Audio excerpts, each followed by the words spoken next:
My name is Evelyn Brooks. I'm 36 years old, and I didn't realize my marriage had already started unraveling when my husband sat across from me at our small kitchen table and said, in a voice that sounded carefully rehearsed, "I need to tell you something."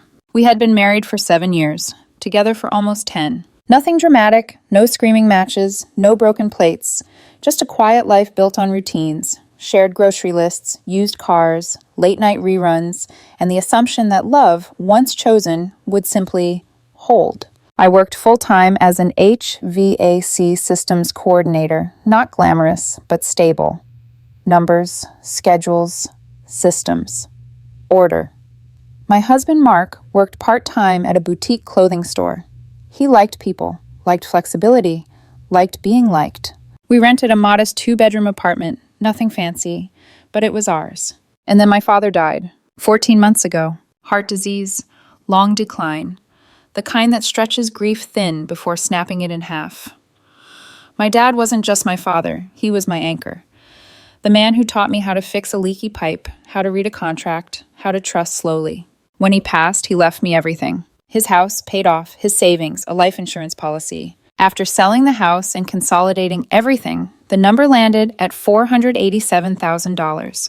Not disappear to a beach money, but life-changing money. The plan was simple. A house, stability, maybe kids. I thought Mark and I were building toward that future together. 3 months ago, he started acting off. Headaches, fatigue, missing work, coming home quiet, withdrawn. I asked if he was okay. "I'm just tired," he said. "I've been under the weather." Then one night, he sat down heavily, rubbed his temples, and dropped the sentence that changed everything. "They found something." My chest locked. "What do you mean, something?" He broke down, full sobs, shaking shoulders, wet palms clutching mine like I was the only thing holding him upright. "It's bad, Ev," he whispered. "They're still running tests, but they told me to prepare for the worst." I held him while he cried, asked which doctor, which hospital, what tests. He was vague. Specialists. Oncologists. Second opinions. He said he didn't want to scare me until he knew for sure. I believed him. Over the next few weeks, the appointments multiplied. He came home exhausted, sometimes with bandages on his arm from blood draws. He lost weight. I thought it was the stress. Now I know it was intentional. Then the conversation started shifting. He talked about putting things in order, about making sure everyone would be okay. One night, while we lay in bed in the dark, he said quietly, "If something happens to me, I want to make sure you're taken care of. But also my mom. She depends on me. She's getting older." I nodded, still grieving my father, still afraid of losing my husband. Then he said, "I think we should move your inheritance into a joint account, or maybe sign some of it over to me directly, just to make things easier, in case I can't handle things later." Something in me flinched. Not enough to say no, just enough to say, "Let me think about it." He didn't push that night, but over the next 2 weeks, the pressure built. His mother called me crying. His sister texted about doing the right thing. Mark brought home paperwork. Legal paperwork. "This just adds me for protection," he said, "in case I'm not here." I read it. It would transfer $300,000 directly to him, the rest into a joint account he'd control. "I need my lawyer to look at this," I said. He exploded. "You're involving lawyers? I'm dying." The guilt hit like a punch. I apologized, asked for time. But that night, lying awake beside him, my father's voice echoed in my head. Money shows you who people really are. And for the first time, I listened. The next morning, Mark acted like nothing had happened. He made coffee, kissed my cheek, asked if I wanted oat milk or regular, like we were still the same couple arguing over groceries instead of whether my husband was dying. But the tension sat between us, heavy and unspoken. Over the following days, his appointments became relentless. Early mornings, late afternoons, sometimes both. He'd text me from waiting rooms, selfies cropped just enough to show a hospital wall behind him, occasionally a bandage. Once, a plastic wristband he claimed was from imaging. I didn't question it. Grief makes you obedient. And then his family stepped in more aggressively. His mother, Linda, called me one afternoon while I was at work. Her voice shook. She cried before she spoke. "I don't know how much time he has," she said, "but I know he's worried about you, about making sure everything is settled." Settled. That word started appearing everywhere. Mark began saying it casually, like a suggestion rather than a demand. "We should get things settled. It'll be easier if it's settled. I don't want you dealing with paperwork while grieving." The irony didn't hit me yet. Then one night, he brought home another envelope, Thicker. This is just a simplified version, he said, so it doesn't stress you out. I read it slowly. It wasn't simplified. It was cleaner, more efficient, more dangerous.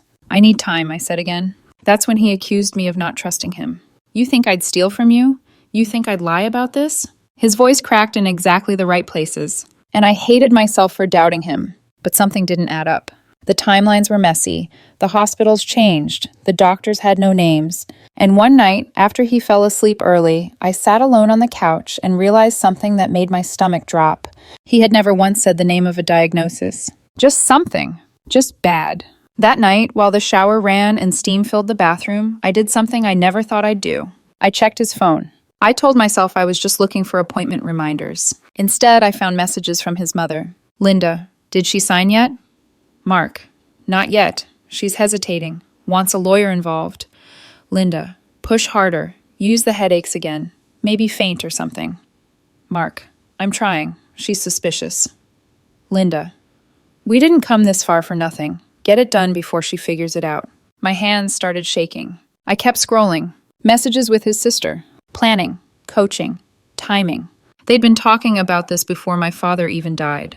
The appointments? Spa visits. Shopping trips. Brunch. The blood draws? Cosmetic treatments. The weight loss? A crash diet. There was no illness. No doctors. No cancer. Just a performance. I put the phone back exactly where I found it. Then I sat on the floor of our bathroom and cried so quietly I scared myself with how controlled it sounded. This wasn't just betrayal. It was strategy. And I knew right then that if I confronted him without protection, I would lose everything. So I didn't say a word. Instead, I made a plan. I didn't confront Mark. Not that night. Not the next morning.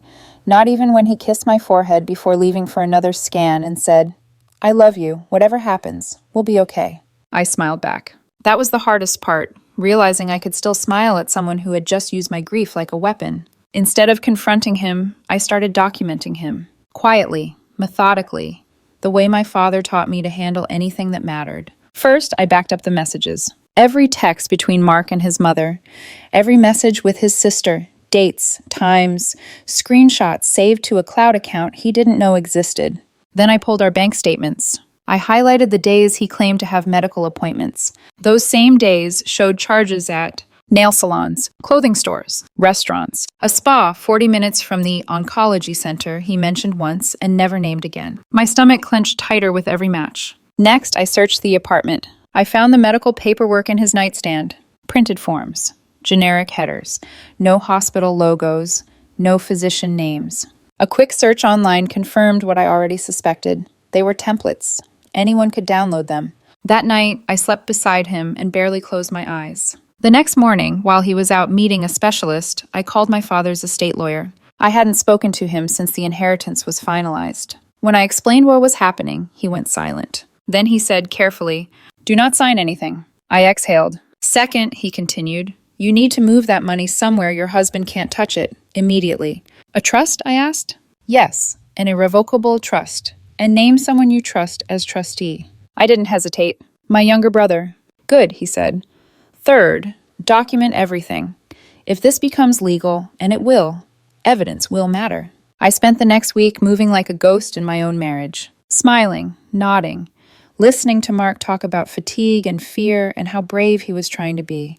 Inside, something cold had settled. I transferred $450,000 into an irrevocable trust.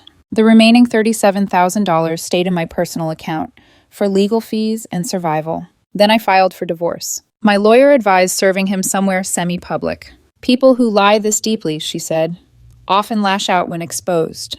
Mark had another appointment scheduled. He said he needed imaging at the hospital downtown. I knew from his messages that it was brunch with his mother, another planning session about how to finally get me to sign. So I went to the hospital. At 10:47 a.m., I walked into the waiting room, and there they were, Mark and his mother, laughing, coffee cups in hand, relaxed, comfortable. He looked up and froze. "Ev?" he said, standing too fast. "What are you doing here?" I sat down across from him and slid the envelope onto the table. "I wanted to give you these personally." He opened it, watched his face crumble as he read the words, "Divorce petition" at the top. "What is this?" he demanded. "I'm sick. You can't do this." "You're not sick," I said calmly. "You never were." His mother jumped in, voice sharp. How dare you? My son is fighting for his life. I unlocked my phone and turned the screen toward them. Text messages, dates, plans. I know everything, I said. The fake illness, the inheritance scheme, all of it. Silence fell hard. Mark's mouth opened, closed. His mother went pale. That's fake, Mark said finally. You doctored those. Your oncology appointment last Tuesday was at a spa, I replied. I have the receipts. Want me to keep going? He didn't answer. I stood up. I'll let the lawyers handle the rest. Mark didn't come home that night. Or the next. I wasn't surprised. He stayed with his mother, and for a brief, blissful window of time, the apartment felt quiet. Not peaceful. Quiet in the way a house feels after a storm has passed and you're still afraid to touch anything. That quiet didn't last. 3 days after the hospital confrontation, his mother called me. I didn't pick up. She left a voicemail anyway. Evelyn, this has all been a misunderstanding, she said, her voice suddenly reasonable, calm, maternal. We're all very emotional right now. I think we should sit down like adults and talk this through. Misunderstanding. I listened to the voicemail twice just to make sure I'd heard it right. Then I deleted it and forwarded a copy to my lawyer. Everything goes through attorneys now. That's when the narrative flipped. Mark's sister sent me a long email, pages of accusations wrapped in therapy language. I was emotionally distant, financially controlling, obsessed with money after my father's death. According to her, Mark only did what he did because he felt trapped. I didn't respond. I forwarded it to my lawyer. 4 days later, I came home from work and found the apartment door unlocked. My stomach dropped. Mark was inside, going through the filing cabinet. What are you doing? I asked, keeping my voice steady. He jumped. I'm getting my things, he said quickly. I'm still on the lease. You can't keep me out. You're going through legal documents, I replied. That's not your things. I need copies from my lawyer, he said, already tearing up. Why are you being so cruel? I know I messed up, but we can fix this. Counseling, therapy, I love you. There it was. The pivot. I stared at him. You faked having cancer for 3 months, I said.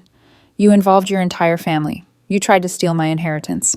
I was scared, he cried. I thought if I was sick, you'd finally put me first. The mental gymnastics were staggering. Somehow, his fraud was my fault for not being emotionally available enough. I need you to leave, I said, and leave the key.